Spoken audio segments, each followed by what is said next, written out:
ஒரு நடுத்தரமான அதாவது ஒரு மிடில் கிளாஸ் கார் வாங்குற பட்ஜெட்ல நீங்க ஒரு புது ரெஸ்டாரண்ட் ஆரம்பிக்க முடியும்னு சொன்னா நம்புவீங்களா? கேட்கவே கொஞ்சம் ஆச்சரியமா தான் இருக்கு. ஆமா.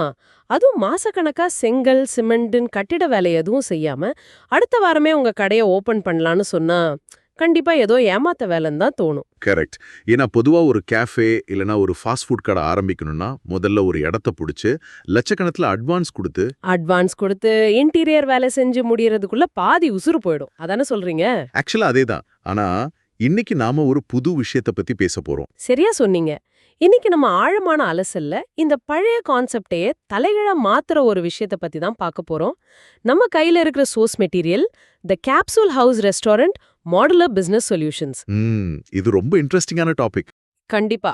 அதாவது வெறும் 10 லட்சம் ரூபாய் பட்ஜெட்ல ஒரு சின்ன இடத்த எப்படி அதிநவீன ரெஸ்டாரண்டா மாத்துறாங்க? இந்த மாடுலர் அமைப்புனா என்ன? இதனால பிசினஸ் பண்றவங்களுக்கு உண்மையிலே லாபம் தானா? இத பத்தி தான் நம்ம விரிவா பேச போறோம். நிச்சயமா. நீங்க சொந்தமா பிசினஸ் பண்ணணும்னு நினைக்கிறவரா இருந்தாலும் சரி, இல்ல பிசினஸ் உலகத்துல நடக்கிற புது புது விஷயங்களை தெரிஞ்சுக்க ஆர்வமா இருக்கிறவரா இருந்தாலும் சரி, உங்களுக்கு இந்த அலசல் ரொம்பவே பயனுள்ளதா இருக்கும். ஆமா. சரி, இப்ப இத விரிவாவே பாப்போம். முதல்ல இந்த மாடுலர் கேப்சூல்னா என்னன்னு ஆரம்பிப்போம். எனக்கு புரிஞ்ச வரைக்கும் இது ஒரு ஃபேக்டரியிலே முழுசா டிசைன் பண்ணி, பில்ட் பண்ணி, ஒரு லாரியில ஏத்திட்டு நமக்கு தேவையான இடத்துல அப்படியே இறக்கி வைக்கிற ஒரு அமைப்பு. நான் சொல்றது கரெக்டானா? கண்டிப்பா நீங்க சொன்ன அதே விஷயம்தான். ஆனா, இதுல நாம கவனிக்க வேண்டிய முக்கியமான பாயிண்ட் என்னன்னா, இது பாரம்பரியமான கான்கிரீட் கட்டிடங்களுக்கு எந்த அளவுக்கு ஒரு ஸ்மார்ட்டான ஆல்டர்னேட்டிவ் அப்படிங்கிறது தான். ஓ! ஸ்மார்ட் ஆல்டர்னேட்டிவ்னு சொல்றீங்க. ஆமா. இப்போ ஒரு கடைய நீங்க வாடகைக்கு எடுக்கும்போது, அந்த இடத்தோட ஓனர் சொல்ற ரூல்ஸ்க்கு நீங்க கட்டுப்படணும். சுவத்துல ஆணி அடிக்கக்கூடாது, அமைப்ப மாத்தக்கூடாதுன்னு ஏகப்பட்ட கண்டிஷன்ஸ் இருக்கும். அது உண்மைதான். நிறைய ரெஸ்ட்ரிக்ஷன்ஸ் இருக்கும். ஆனா பாத்தீங்கன்னா, இந்த மாடுலர் கேப்சூல் அப்படி இல்ல. ஒரு புது ஸ்மார்ட் போன் வாங்கினா, நமக்கு புடிச்ச மாதிரி வால்பேப்பர் மாத்தி, ஆப்ஸ் இன்ஸ்டால் பண்ணி எப்படி கஸ்டமைஸ் பண்ணிக்கிறோமோ, அதே மாதிரி ஒரு முழு ரெஸ்டாரண்ட் பில்டிங்கே உங்க தேவைக்கு ஏத்த மாதிரி நீங்க மாத்தி அமைச்சுக்கலாம். அடா! இது கேக்குறதுக்கே ரொம்ப சுவாரஸ்யமா இருக்கே! அது மட்டும் இல்லாம, செங்கல் கட்டடம் மாதிரி ஒரு இடத்துல நிரந்தரமா இது முடங்கி போறதில்ல. சரி, இதெல்லாம் ஓகே. ஆனா இந்த ஃபேக்டரியில ரெடி பண்ணி கொண்டு வர்ற பில்டிங்க உண்மையிலே பிராக்டிகலா யூஸ் ஆகுமாங்கிற கேள்வி எனக்குள்ள வருது. ஏன் அப்படி கேக்குறீங்க? ஏன்னா நம்ம சோர்ஸ்ல சொல்லியிருக்க டேட்டா படி பார்த்தா இந்த கேப்சூல் வீடுகளோட மொத்த அளவே வெறும் 80லிருந்து 120 சதுர அடி தான் சொல்லியிருக்காங்க. ம். ஆமா. 80லிருந்து 120 தான். அதாவது ஒரு 10க்கு 10 ரூம் சைஸ் கூட கிடையாது. இது ரொம்ப சின்னதா தெரியலையா? இந்த 80 சதுரடிக்குள்ள ஒரு குக்கிங் கவுண்டர், சாப்பாடு குடுக்கிற விண்டோ, பொருளுங்கள வைக்கிற ஷெல்ஃப், சமைக்க தயார் பண்ண இடம் இது எல்லாத்தையும் எப்படி அடைக்க முடியும்? அது ஒரு நியாயமான சந்தேகம்தான். ஒரு டீ கடை இல்ல ஃபாஸ்ட் ஃபுட் டேக் அவே சென்டருக்கு இது செட் ஆகும்னு சொல்றாங்க.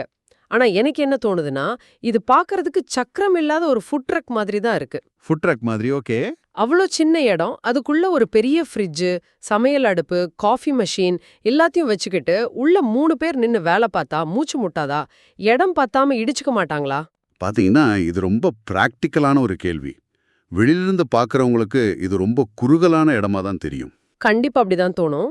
ஆனா, இந்த இடத்த அவங்க எப்படி திட்டமிட்டு டிசைன் பண்றாங்க அப்படிங்கிறதுல தான் இந்த கான்செப்டோட வெற்றியே அடங்கியிருக்கு. இது ஆர்க்கிடெக்சர்ல கச்சிதமான தளவமைப்பு, அதாவது காம்பேக்ட் லேஅவுட் அப்படின்னு சொல்லுவாங்க. Compact layout. ஓகே.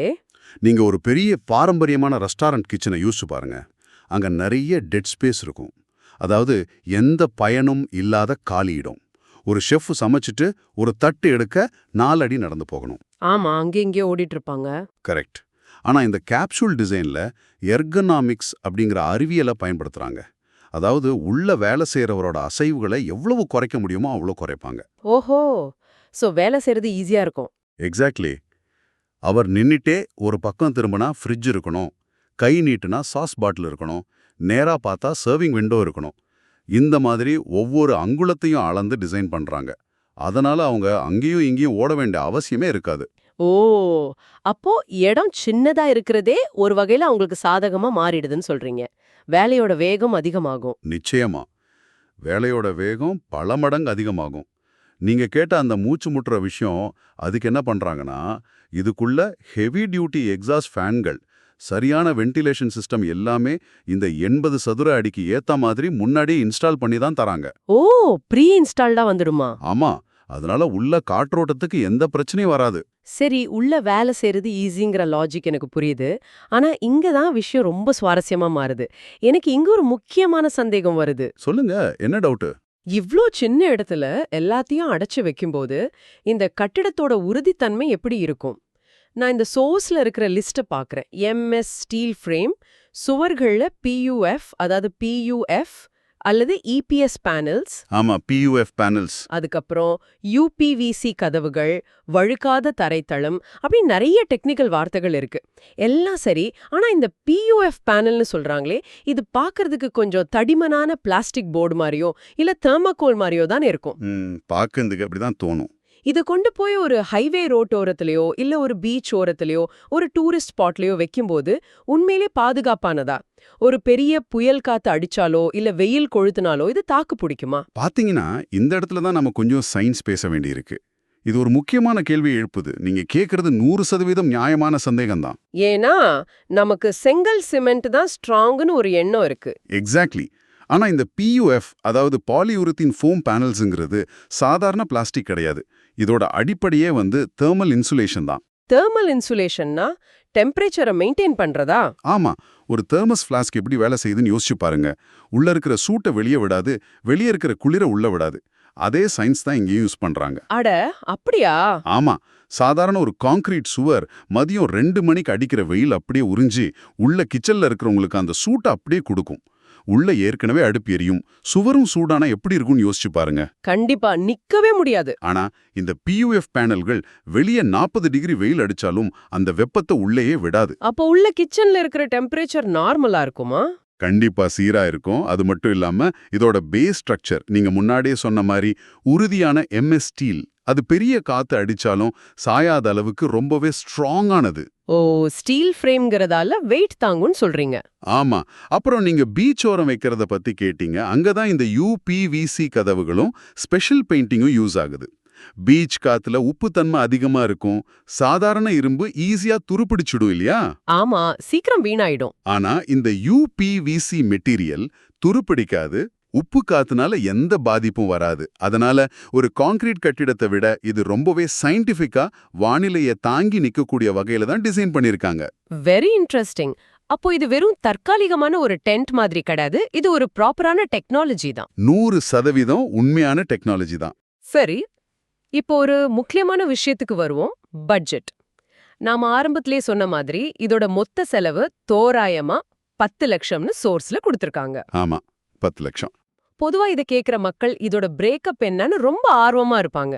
நான் சோர்ஸ்ல கொடுத்திருக்கிற டேட்டாவை ஜஸ்ட் ஒரு சம்மரியா சொல்றேன். சொல்லுங்க. இந்த 10 லட்சத்துல சுமார் 5.5 to 6.5 லட்சம் ரூபாய் இதோட ஸ்டீல் கட்டமைப்புக்கும் ஃபேப்ரிகேஷன் வேலைகளுக்கும் போகுது. உள்ள இருக்கிற இன்டீரியர், கவுண்டர் எல்லாத்துக்கும் ஒரு 1.5 to 2 லட்சம். கரெக்ட். எலக்ட்ரிக்கல் மற்றும் லைட்டிங் வேலைகளுக்கு ஒரு 50,000 to 1 லட்சம். கடைசியா இத உங்க இடத்துக்கு கொண்டு இன்ஸ்டால் பண்றதுக்கு, அதாவது டிரான்ஸ்போர்ட் அண்ட் இன்ஸ்டாலேஷனுக்கு 1 லட்சத்திலிருந்து 1.5 லட்சம் வரைக்கும் ஆகும்னு போட்டிருக்கு. ஆமா, அதான் பிரேக்கப். இதெல்லாம் வெறும் 7 to 15 நாளுக்குள்ள முடிஞ்சிடும்னு சொல்லிருக்காங்க. ஆனா எனக்கு இங்க ஒரு முரண்பாடு தோணுது. லாஜிக் இடிக்குது. ஒரு நிமிஷம், எந்த இடத்துல லாஜிக் இடிக்குதுன்னு சொல்றீங்க? இந்த டிரான்ஸ்போர்ட் மற்றும் இன்ஸ்டலேஷன் செலவு பாருங்களேன். 10 லட்சத்துல 1.5 லட்சம் வெறும் அந்த கேப்சியூல வண்டியில ஏத்திட்டு இறக்குறதுக்கே போகுது. அதாவது மொத்த பட்ஜெட்ல 10-15% வெறும் டிரான்ஸ்போர்ட் செலவு. கேக்குறதுக்கு அதிகமா தான் தெரியுது. இது ஒரு சின்னதா தொழில் தொடங்குறவருக்கு சற்று அதிகமான சுமை இல்லையா? அந்த 1.5 லட்சத்தை அவர் வேற ஏதாவது மார்க்கெட்டிங்கோ இல்ல நல்ல காஃபி மிஷின் வாங்குறதுக்கோ யூஸ் பண்ணலாமே. இது ஒரு வகையில பண விரயம் தானே? ஆக்சுவலா மேலோட்டமா பார்க்கும்போது நீங்க சொல்றது கரெக்ட் தான். 1.5 லட்சம்ங்கிறது பெரிய அமௌண்ட் தான். ஆனா இது ஒரு பெரிய கண்ணோட்டத்துல பார்க்கணும். பிசினஸ்னு வரும்போது நம்ம டைம் இஸ் மணி அப்படிங்கிற கான்செப்டை புரிஞ்சுக்கணும். ஓ, டைம் இஸ் மணி, அதாவது நேரத்தை பணமா பார்க்கணும். எக்ஸாக்ட்லி.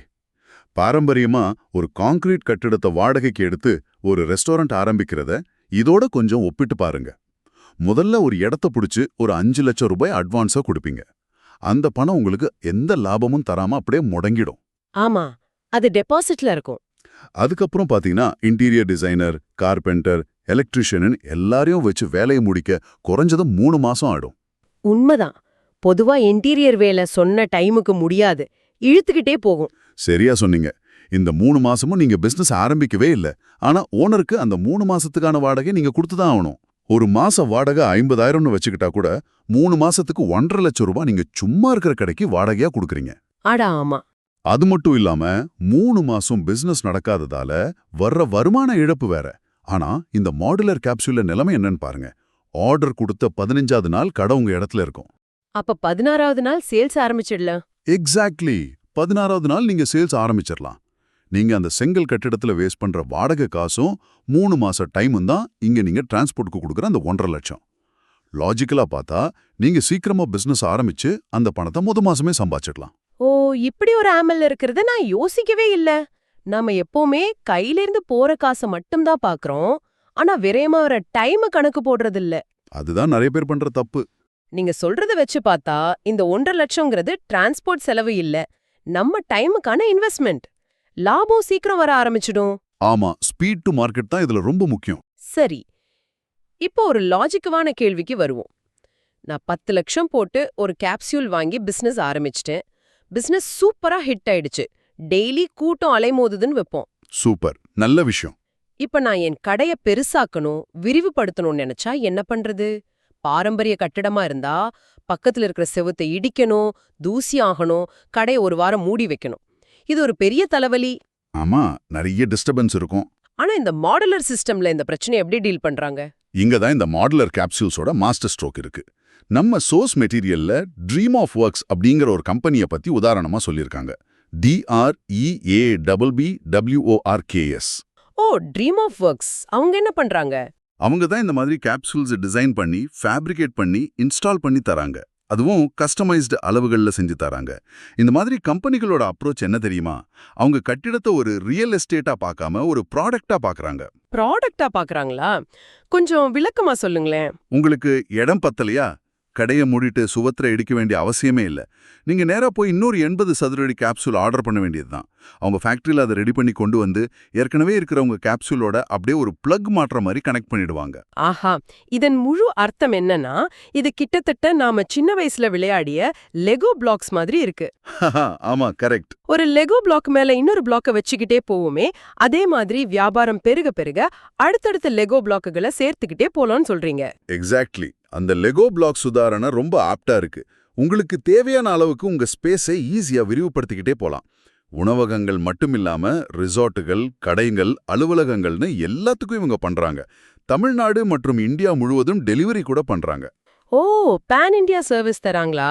ஆமா, அவங்கள தொடர்பு கொள்ள 7871665841 அப்படிங்கிற எண்ணுக்கோ இல்ல dreamofworks@gmail.com அப்படிங்கிற மெயிலுக்கோ காண்டாக்ட் பண்ணலான்னு சோர்ஸ்ல கொடுத்திருக்காங்க. சூப்பர். சரி, இதை விட வேற என்ன அட்வான்டேஜ் இருக்கு இந்த மாடுலர் கேப்சூல்ல? இன்னொரு பெரிய அட்வான்டேஜ் என்ன தெரியுமா? போர்ட்டபிலிட்டி மற்றும் ரீலோகேஷன், அதாவது இடமாற்றம் செய்யறது. இது வணிகர்களுக்கு ஒரு பெரிய நெகிழ்வுத்தன்மையை, அதாவது ஃப்ளெக்சிபிலிட்டியை கொடுக்குது. ஒரு இடத்துல இருந்து இன்னொரு இடத்துக்கு மாத்துறதா? அது எப்படி பிராக்டிக்கலா ஒர்க் ஆகுது? உணவு சார்ந்த பிசினஸ்ல லொகேஷன் தான் ரொம்ப முக்கியம். ஒருவேளை நீங்க ஒரு இடத்துல கடையை திறக்கறீங்க, ஆனா 3 மாசம் கழிச்சு பார்த்தா அங்க நீங்க எதிர்பார்த்த கூட்டம் வரலன்னு வச்சுக்கலாம். ஒரு நார்மல் பில்டிங்கா இருந்தா என்ன பண்ணுவீங்க? வேற என்ன பண்றது? இன்டீரியருக்கு செலவு பண்ண லட்சம்லாம் தண்ணில போட்ட மாதிரி தான். பிசினஸ மூடிட்டு நஷ்டத்தோட போக வேண்டியதுதான். கரெக்ட். ஆனா இந்த மாடுலர் கேப்சல்ல நீங்க அப்படியே உங்க முழு கடையும் ஒரு கிரேன்ல தூக்கி லாரியில ஏத்தி எங்க வியாபாரம் நல்லா நடக்குமோ அந்த ஏரியாவுக்கு கொண்டு போய் வச்சுக்கலாம். உங்க இன்வெஸ்ட்மெண்ட்ல ₹1 கூட வேஸ்ட் ஆகாது. அடா, இது நிஜமாவே ஒரு கேம் சேஞ்சர் தான். பிசினஸ்ல இருக்கிற பெரிய ரிஸ்க ரொம்பவே குறைச்சிடுது. நிச்சயமா ரிஸ்க் ரொம்ப கம்மி. இன்னொரு விஷயத்தையும் நான் சோர்ஸ்ல நோட் பண்ணேன். இதோட டிசைன் பார்க்கறதுக்கே ஏதோ ஸ்பேஸ் ஷிப் மாதிரியோ இல்ல ஒரு மாடர்னான கண்டெய்னர் மாதிரியோ ரொம்ப வித்தியாசமா இருக்கு. ஆமா, ரொம்ப ஃபியூச்சரிஸ்டிக்கா இருக்கும். இன்னைக்கு இருக்கிற இன்ஸ்டாகிராம் ட்ரெண்டுக்கு மக்கள் ஒரு வித்தியாசமான அமைப்பை பார்த்தாலே செல்ஃபி எடுக்கவும் அந்த இடத்த எக்ஸ்ப்ளோர் பண்ணவும் தானாவே வந்துருவாங்க. அதனால இந்த மாடர்ன் டிசைனே அவங்களுக்கு ஒரு பெரிய மார்க்கெட்டிங் உத்தியா பயன்படும் நான் நினைக்கிறேன். 100% உண்மை. மக்கள் எப்பவுமே ஒரு புதுமையான அனுபவத்தை தான் தேடுறாங்க. இந்த மாதிரி ஒரு டிசைன்ல ஒரு ரெஸ்டாரண்ட் இருக்கும்போது அது ஆர்கானிக்காவே மக்களோட கவனத்தை ஈர்க்கும். சோ நீங்க விளம்பரத்துக்குன்னு தனியா பெருசா செலவு பண்ண வேண்டியதே இல்ல. வாவ்! இன்னைக்கு நம்ம டிஸ்கஸ் பண்ண விஷயங்களை கொஞ்சம் சுருக்கமா பார்க்கணும்னா, வெறும் 10 லட்சம் பட்ஜெட்ல முடங்கி போகாத ஒரு முதலீடு. 80லிருந்து 120 சதுர அடிங்கிற சின்ன இடமா இருந்தாலும் கச்சிதமான முறையில வேலையை சுலபமாக்குற டிசைன். ம், வெயிலையும் மழையும் தாங்குற PUF பேனல் மற்றும் ஸ்டீல் ஸ்ட்ரக்சர். வாடகை, அட்வான்ஸ்னு பணத்தை முடக்காம வெறும் 15 நாள்ல பிசினஸ் ஆரம்பிக்கிற வேகம். கரெக்ட். அப்புறம் தேவைப்பட்டா லெகோ பிளாக்ஸ் மாதிரி கடைய பெருசாக்குறது, இல்லனா அப்படியே தூக்கிட்டு வேற லொகேஷனுக்கு போற வசதி. இதெல்லாம் கேட்கும்போது தொழில் தொடங்குற ஆசை இருக்கிறவங்களுக்கு இது ஒரு சிறந்த தொடக்க புள்ளியா இருக்கும்னு ரொம்ப தெளிவாவே புரியுது. ஆமா, இது வெறும் ஒரு கட்டமைப்பு சம்பந்தப்பட்ட விஷயம் கிடையாது. இது பிசினஸ் பண்ற மைண்ட் செட்டையே மாத்துற ஒரு விஷயம். நிறைய கேபிட்டல், பெரிய ரிஸ்க் அப்படிங்கிற பயத்தை உடைச்சு யார் வேணாலும் ஸ்மார்ட்டா பிசினஸ் பண்ணலாம் அப்படிங்கிற கான்ஃபிடன்ஸை இது கொடுக்குது. கண்டிப்பா. சரி, இந்த ஆழமான அலசலை முடிக்கிறதுக்கு முன்னாடி உங்ககிட்டயும் இது கேட்டுக்கிட்டு இருக்கிறவங்களுக்கும் நான் ஒரு ஆழமான கேள்வியை முன்வைக்க விரும்புறேன். சொல்லுங்க. இன்னைக்கு நாம பார்த்த இந்த மாடுலர் டெக்னாலஜி வெறும் ரெஸ்டாரண்ட் பிசினஸ்க்கு மட்டும் இல்லாம ஒட்டுமொத்த கமர்ஷியல் ரியல் எஸ்டேட் துறையே எதிர்காலத்துல மாத்தி அமைச்சிடுமா? பிசினஸ்ங்கிறதே எப்போ மாறிக்கிட்டே இருக்கிற ஒரு விஷயம்தான். அப்படிப்பட்ட ஒரு விஷயத்துக்கு ஏன் பல வருஷங்கள் உழைச்சு செங்கல்லும் சிமெண்ட்டும் போட்டு நிரந்தரமான கட்டிடங்களை கட்டணும்?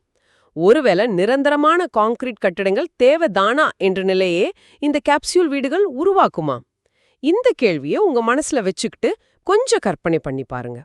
நாம மீண்டும் இன்னொரு சுவாரஸ்யமான சோர்ஸ் மெட்டீரியலோட அடுத்த ஆழமான அலசல்ல சந்திப்போம்.